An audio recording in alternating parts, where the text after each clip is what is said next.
Previously on Battle Chasers, our party of heroes defended Capital City, killing the escaped prisoners from Skyhold. The battle was not without cost, though, as Calibretto sustained extensive damage. It also brought our party to the self-serving attentions of King Vaneer and Sebastius Nefar, who stands revealed as the man behind the attack on Aramus's house. Recovering in the city comes with its own trials. Nolan's dead allies warned him of an old threat's return. That same threat, a man called August, confronts Red Monika. He was the one who hired her to infiltrate Skyhold Prison, and the outcome of that adventure might bring attention to him. So he wants her dead. Can Monika fend off a threat so grave that even Nolan fears its name? What strange creature does Sebastius Nefar plan to unleash on Capital City? Find out on Comic Book Breakdown episode 11.5, A Father's Legacy. In the Capital Lands, fate has brought together 5 unlikely allies. From Vandalheim to Capital City, from the Cyrene Valley to the Crescent Isle, they will become known as the Battle Chasers, dun dun dun dun dun dun, Battle Chasers, dun dun dun dun dun. They stand against evil with all of their might. Wherever they go, well, you know there's a fight. They're gonna win the battle by the end of the night. So who the hell are they, you wanna know, right? Well, they're the Battle Chasers, dun dun dun dun dun. There is Garrison. I don't want to use this sword, but I will if you force me. And we've got Calibretto. I was made for war, but I will fight for peace. And there's Gully. I'm gonna find my father, and I'll slug anyone who tries to stop me. And Nolan. It takes years to master magic, and I've spent them, you punk. And we've got Red Monika. Don't worry, boys. I'm here to save you. They stand against evil with all of their might. Wherever they go, well, you know there's a fight. They're gonna win the battle by the end of the night. So who the hell are they, you wanna know, right? They're the Battle Chasers, dun dun dun dun dun dun. Battle Chasers, dun dun dun dun dun. They're the Battle Chasers.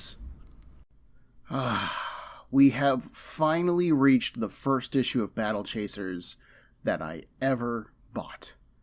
Throughout most of my comic buying history, I got my books from Comic Book City in Madison, Ohio. There were, very infrequently, 2 other comic stores in the greater Geneva area, though.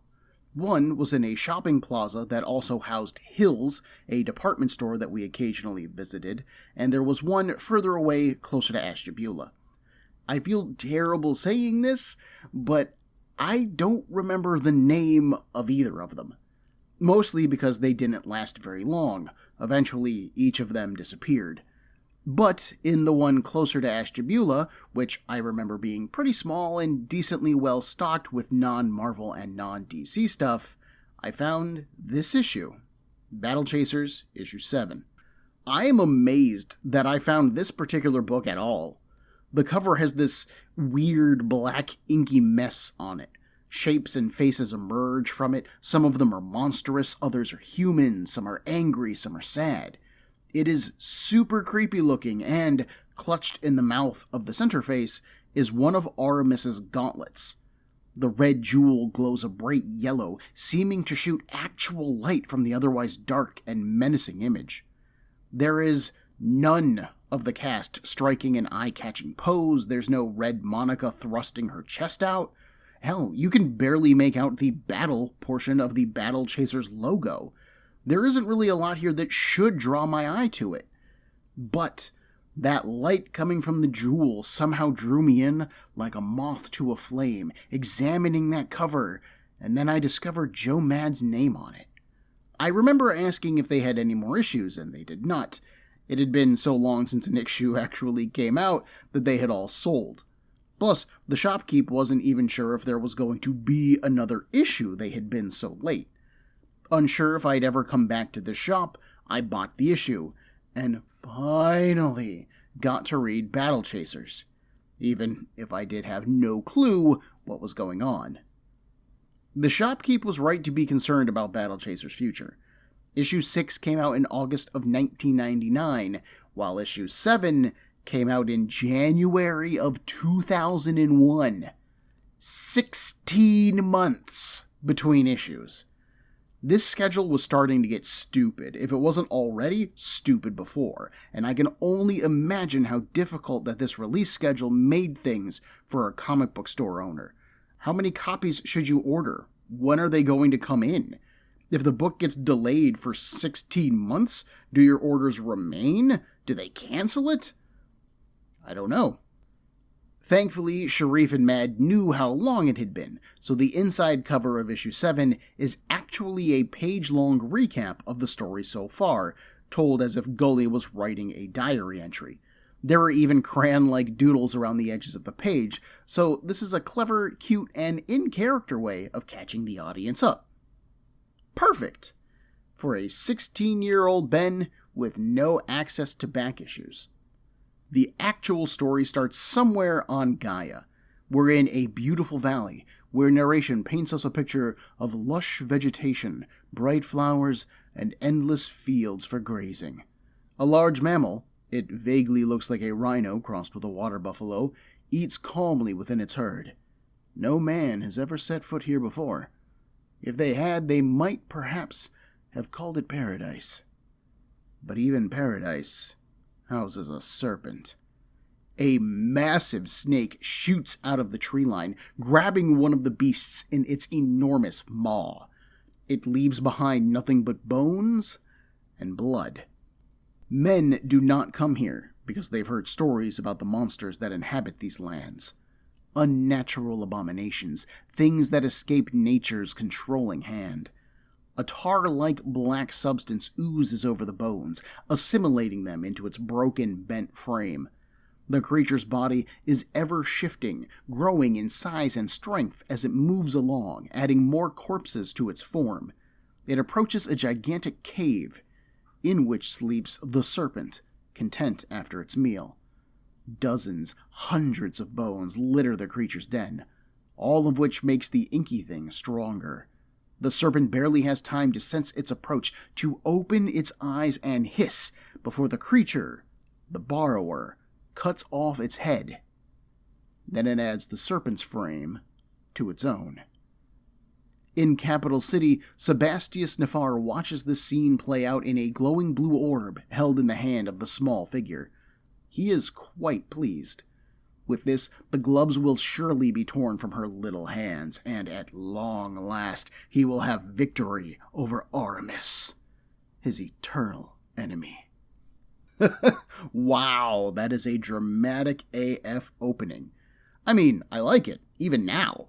The story shows us how deadly the serpent is, then kills it with the borrower, so we now know that it must be even stronger. And that's what Nefar is going to unleash on our heroes. That's a good setup.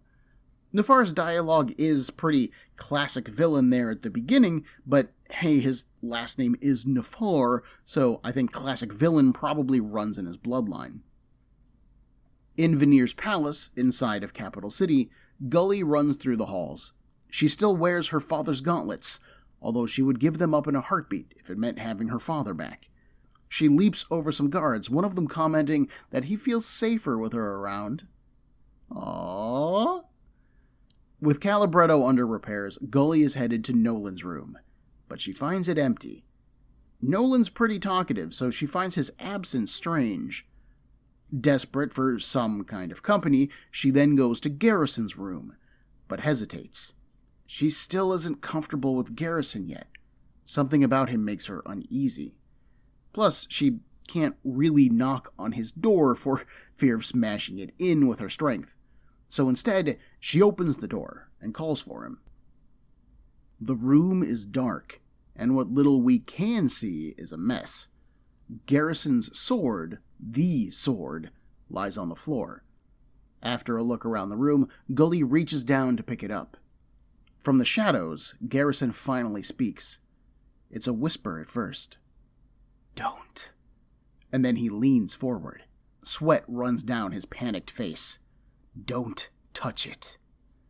Gully asks if he's okay, and Garrison turns away. He's fine.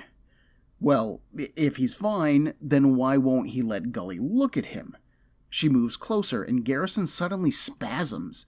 He smashes into a table, trying to compose himself, and now Gully rushes over to him. Something is wrong. Let her help. Garrison grabs the sword and uses it to hold himself up. He's fine, see? Nothing to worry about. Gully, however, knows that something is up. This room didn't trash itself. But two figures approach Garrison from behind. He spins in a second, bringing his sword up and demanding to know who's there. A pair of guards quake in fear. They have been sent by the king, who wishes to see Garrison. He leaves with them while one of the guards tells Gully to stay behind. The king only asked for Garrison. She protests weakly, and she is left behind. This scene is important for two reasons. The first is that Sharif and Mad used Gully to set up a tone. Sure, they are also helping to catch us up with our cast. Gully checks in on Nolan and Garrison for us, although Calibretto is missing for now, but her light-hearted romp through the palace is pretty fun. We are a long way away from giant serpents and inky borrowers right now. This helps to convey how utterly unsettled Gully is when she goes into Garrison's room. The second thing of import is that Sharif and Mad have been lightly teasing that something is up with Garrison's sword, but this is the first time that they've been really focused on it. Garrison has clearly been reluctant to use his blade. He had it entombed, he argued with Clavius and Maestro over using it, and then he even tried not to use it while he was battling Brass. Something is up with it, but we still have no idea what that thing is. The sword appeared to draw out Brass's energy or his soul, maybe? Does it store the souls of those that it kills? I mean, Brass didn't seem to die. He was still speaking after his blue energy came out, so it's not like it's confirmed. And now we have Garrison spending the night destroying his room? He's also on a super thin edge here, and he warns Gully not to touch the blade. Why? What is going on here? There is one more smaller thing of note. I like how our authors play with Gully and Garrison's relationship here. Despite the resentment that Gully has shown towards Garrison, she does try to reach out to him. But Garrison is so concerned about whatever the deal with the sword is that he practically ignores Gully. And when he's summoned by Vaneer, he doesn't say anything to her. Not a goodbye, not wait for me, not even I'll be back soon. He just leaves. Again. And Gully is left alone once more. We move to one of the entrances of Capital City, which were closed when the escapees attacked. The king has ordered that they only be open during the day, so now they are closed again. Wait, it's night already? We just woke up. Okay, whatever. So, we find a pair of guards, chatting, who stop a thin, stooped figure atop a ramshackle carriage. One of the men steps forward to tell the driver to leave, but the smell of the rotting, undead flesh stops him. The figure raises its head, which is misshapen and broken. The borrower grunts out the word, "gloves." And then it suddenly stretches its head out, biting into the guard's head. The rest of the borrower explodes out of the carriage with multiple heads, random mouths, jagged hands, serpent tiles, and sharp fangs just flipping everywhere. The other guard manages to draw his blade, but it doesn't do him any good. He too is killed, and is absorbed into the borrower's black mass. We cut to Vaneer's, chamber, I guess? Where he meets with Garrison, who took all day to get here because now it is still night. I mean, the last we saw Garrison, it was morning, or it seemed like morning, I guess. What the hell is up with time in this comic? Anyway, the king restates the recent bit of story in regards to the Skyhold escapees, emphasizing how Isobar, the nation where Skyhold is threatening war. The king has promised to turn over those responsible for the escape as a sign that his nation still honors the treaty between them. Garrison doesn't give a fuck. No swearing! And he tells Vaneer he's out. The king then tosses Garrison a small box. He might want to look inside first. Garrison does so. He finds a lock of red hair, quote, red as blood, end quote. Vaneer and Garrison know of only one person with hair like that, and the king gives Garrison 3 days to find her.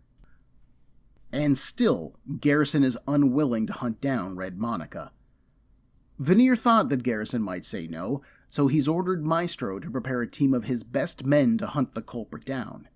That stops Garrison. He knows what Maestro's best can do, and they will do whatever they have to in order to catch their prey. So this is how Sharif and Mad are going to tie Monika back in. I like this idea.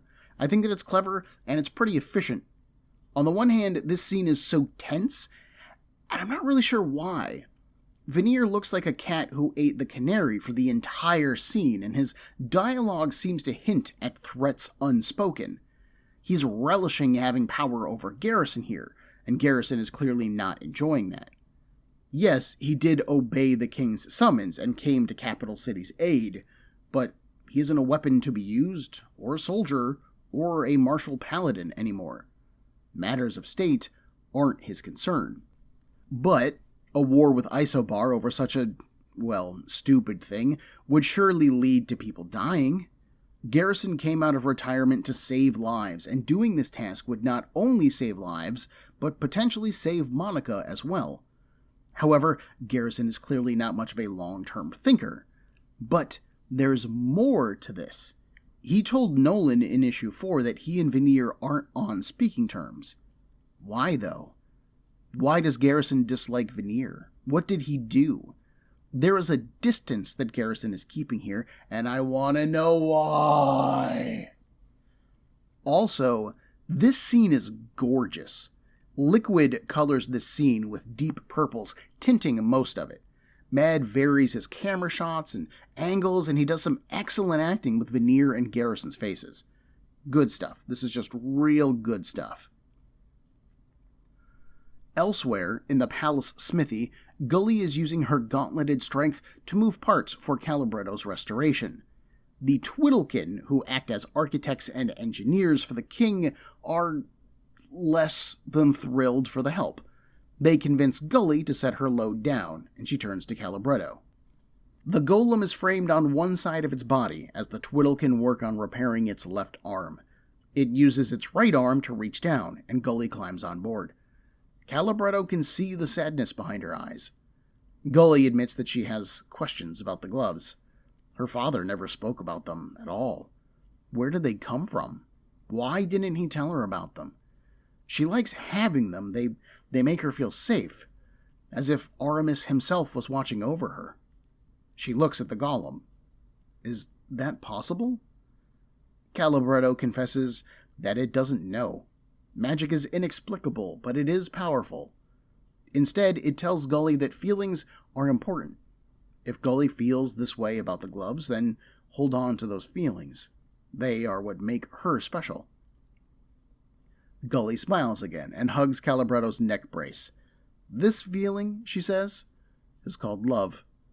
Bretto pauses. Is love pleasant? Gully assures him that it is, although it can hurt at times. Calibretto acknowledges how complex an emotion that it is, and hopes to feel it someday. Then a loud clanking suddenly fills its body. It quivers and shakes, and then Calibretto's eyes shut off. Immediately frightened, Gully tries to wake Calibretto up. When that doesn't work, she hops down, yelling at the Twiddlekin workers. What did they do? One of them answers. They had to turn it off to repair a broken generator, that's all. Her friend will be fine, if they can have the peace necessary to do the work. She really should leave. Maybe find some real friends? Gully looks over to Calibretto one more time, its large frame silent, and then she leaves. We next find Gully in the royal garden, where she's been lost in thought. She stops at a fruiting plant, the fruit glowing a pale blue in the night's light. 3 glowing white butterflies hover near the plant. This is perfect. Gully scoops the plant up and takes it to Calibretto, hoping to share it with her friend. But Calibretto is still inactive. The lights in the area are out too, and all of the Twiddlekin are gone. Gully glances around. Where did they all go? She does not look behind her, though. If she did, she would have seen the glowing green eyes inside of open, silently screaming mouths, along with the twisting shapes and black ooze of the borrower. One of the creature's mouths snaps down on one of the butterflies, before it slams a portion of itself against Gully. The gloves protect her from the damage that such an impact would have made, but she still feels the pain of the impact. The borrower presses on, hitting her 2 more times. It scoops her up in a tendril and brings her to its main mouth, where it exhales one word. Gloves. But from nowhere, Calibretto suddenly reactivates on its own. The frame around it shatters as Calibretto surges forward, pushing Gully away from the monster. It then activates a pair of boosters on its back, and, now rocket-powered, Calibretto launches the monster through a window and outside. The borrower recovers quickly, though, and looks to its foe. But Calibretto is inactive again, its body resting in a pool of water. A dozen arrows or more suddenly streak through the air, sinking into the borrower's flesh. It turns and finds Garrison, Clavius, and a line of archers. Garrison gives the order to fire again, and Clavius relays it. Before the final blow was struck, the borrower tore open a portal in time and flung him into the future where... Oh, wait, hang on. Nope, that's the Samurai Jack opening. My bad, that was instinct. The borrower flees instead, smashing through an iron gate. Garrison's eyes go wide. He gives Clavius the order to retreat. Clavius isn't really worried, though. This thing is on the run. Are you kidding me, Garrison? But Garrison knows where the borrower went, and we see a sign from the fence fall to the ground. It went inside of the cemetery. Oh, No swearing! Dozens of bodies rise from the soil as the borrower passes through. It rears up, spreading massive arms, twitching its serpent tail, and it spreads wings of bone and muck. And then issue 7 ends. This is why it was so important for Sharif and Mad to set a positive tone at the start of the issue. It really hits home how dark and creepy this situation is here at the end. This is also why we follow Gully throughout the issue, to re-establish an emotional connection with her for the audience. Once she gets attacked, we have spent most of the issue with her, so we are personally hurt by it as well. A small note, and I think this is actually kind of cool, the borrower that debuts here is actually a fan creation. Battle Chasers ran a contest through Wizard Magazine for fans to submit a monster of their own design. The winner of which would then get featured in a Battle Chasers comic. The borrower, submitted by Humberto Granado, was chosen as the winner, and that's pretty cool. According to an editorial message at the end of the issue from Joe Mad, thousands of people submitted to this contest. I do have mixed feelings on this, as it really feels more like farming your audience for story ideas, as opposed to having your own plan and creating your own world. However, Battle Chasers had also been missing for 16 publication months, and it needed some attention drawn to the fact that it was coming back. I'm not sure how soon after the contest that this issue was published, as I can't seem to find what issue of Wizard Magazine the contest ran in, but this is a pretty good way to draw attention to your long-missing book. Also, this is the last issue that's inked by Todd McWeeny. There's a page after the comic finishes up that explains that McWeeny had developed some sort of medical problem in his inking hand. Joe Mad specifically thanks Tim Townsend, who actually inked a lot of Mad's work on Uncanny X-Men, along with Scott Williams and Jason Martin for helping with the inks. There is very little noticeable difference artistically in this issue compared to the previous issues, so the team of villains did a pretty good job. Ooh, issue 8 opens with a cool 2-page spread for the credits and the story, too. The foreground is kind of flat, filled with these massive ribs curling up from the ground, thorns clustered around their base. The robed figure of Nolan, armed with his curled staff, walks away from the camera, silhouetted by the sun. Behind him, the rising sun colors the night sky a deep orange. A nice lens flare effect peeks around Nolan, making the dawn seem all the brighter. Oh, No swearing! I just turned the page and it's actually night, and the suns are setting. Battle Chasers has 2 suns? The second one is a greenish tint, too. How has this never come up before? Did I just never notice 2 suns before? Yeesh. Anyways, as the second sun sets, Nolan continues to walk through a blighted landscape. Some kind of red-eyed goblin horde watches Nolan from the shadows as he does so. He makes his way to a pit, and memories come back to him. We see the mage, his now dead friends, and what might be a younger King Vaneer, burying the still-alive form of August. Nolan has now confirmed that the greatest threat that the civilized/unified/civil territories has ever seen has returned. Dramatic reverb. A new threat now challenges Capital City, though. The Borrower has absorbed the city's cemetery, and now a teeming mass of dead flesh, bones, inky black mass, and glowing green eyes stands ready to face any defender. Sharif and Mad tell us, through narration, that a Borrower is a mournful soul of someone who died unfulfilled. That spirit will borrow stuff in order to fulfill whatever its final desire is. However, this Borrower seems to be targeted. Nearby, Clavius asks Garrison if he's seen anything like this monster, and he actually has. Only outside of the territories, though. But he knows that someone has to be nearby, controlling it. We are then shown a shadowy panel of a male-shaped figure who is tied up and has a bag over his head.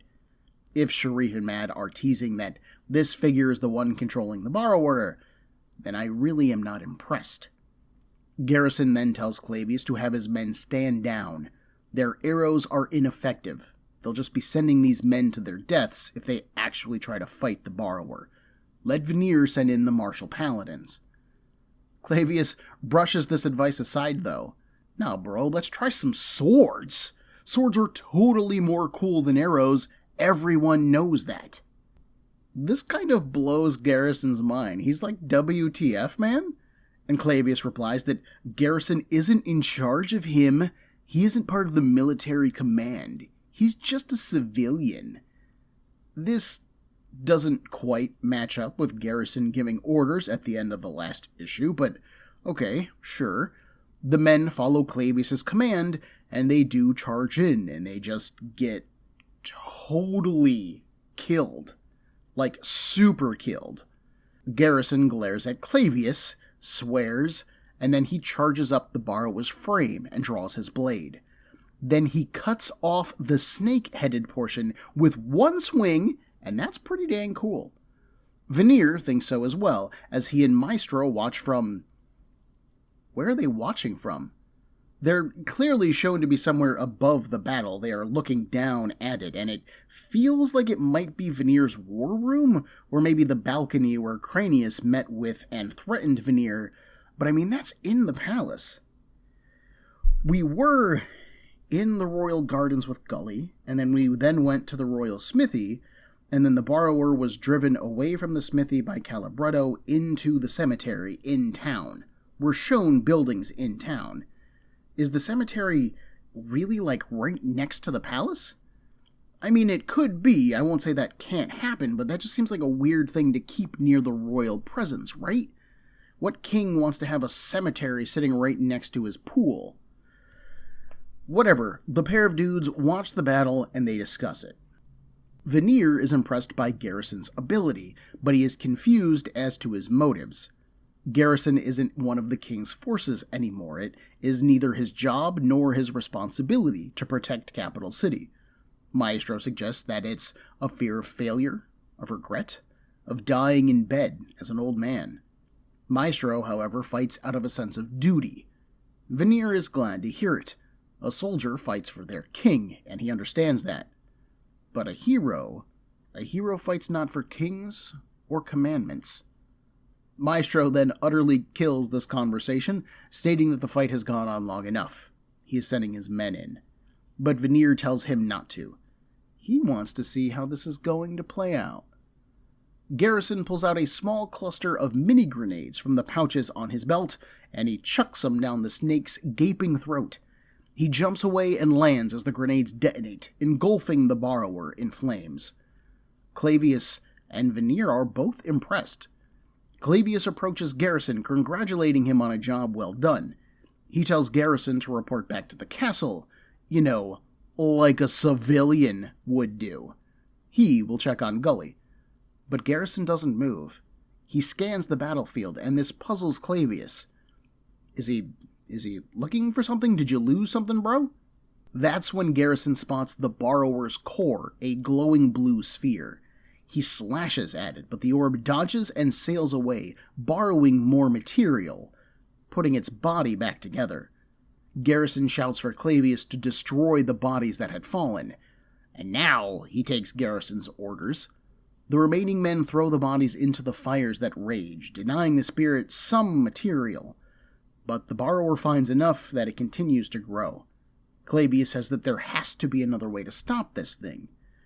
Garrison knows that there is one.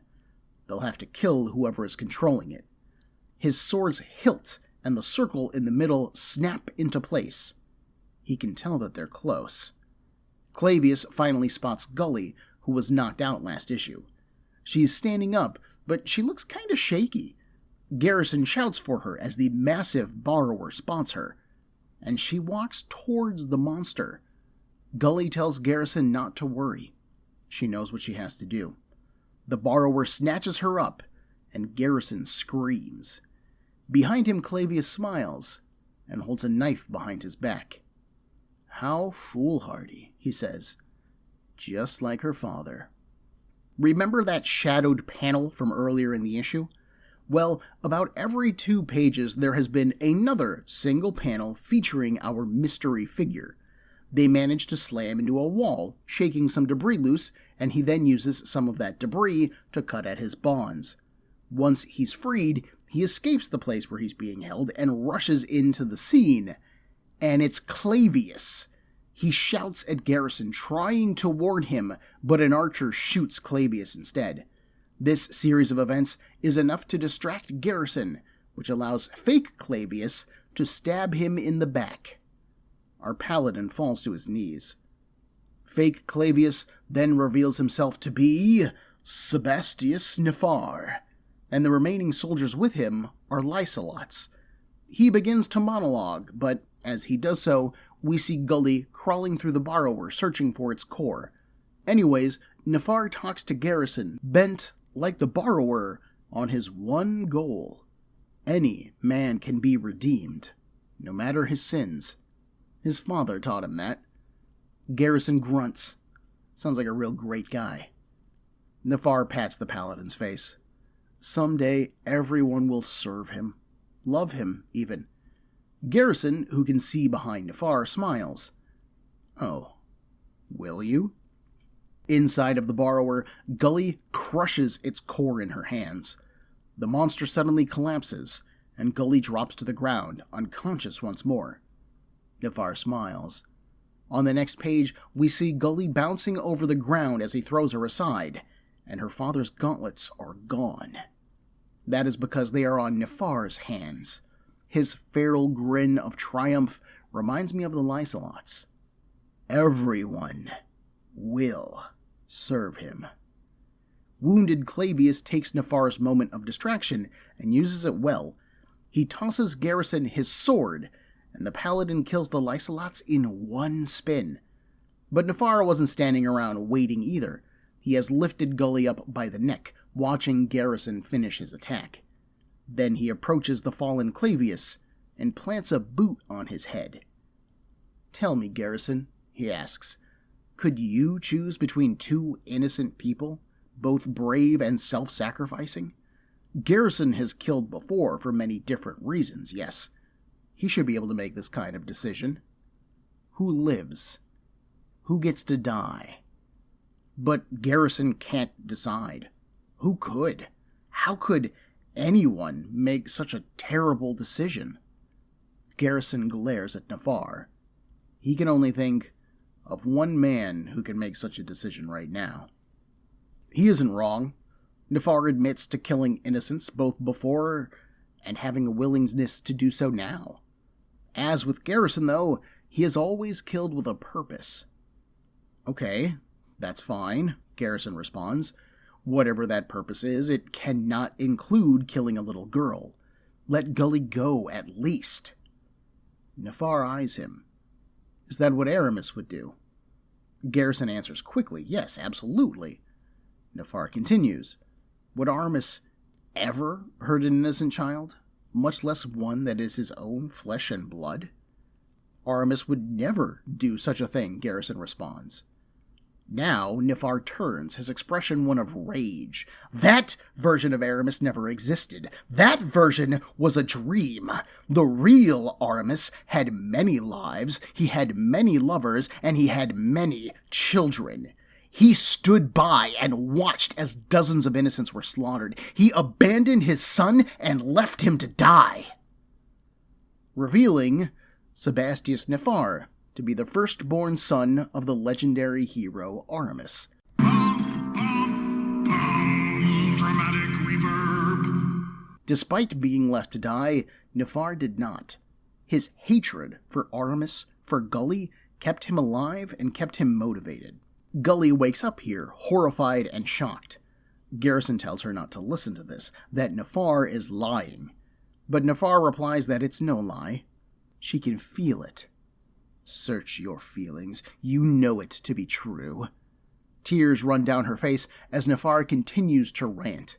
She got to keep their father, got to grow up happily and safe, while he grew up in the gutters like a rat. And now that Aramus is missing, she gets to inherit his power as well? The fabled gauntlets of Aramus? He is Aramis's firstborn, his heir. The power should be his. Garrison tries to reason with him again. Look, you want the gauntlets? Cool, man, you have them. Let Gully go. Nefar will not. This deep hatred that he feels for Gully has, even in his own eyes, ruined Nefar's heart. He will never know peace so long as that hatred, and the source of it, still exists.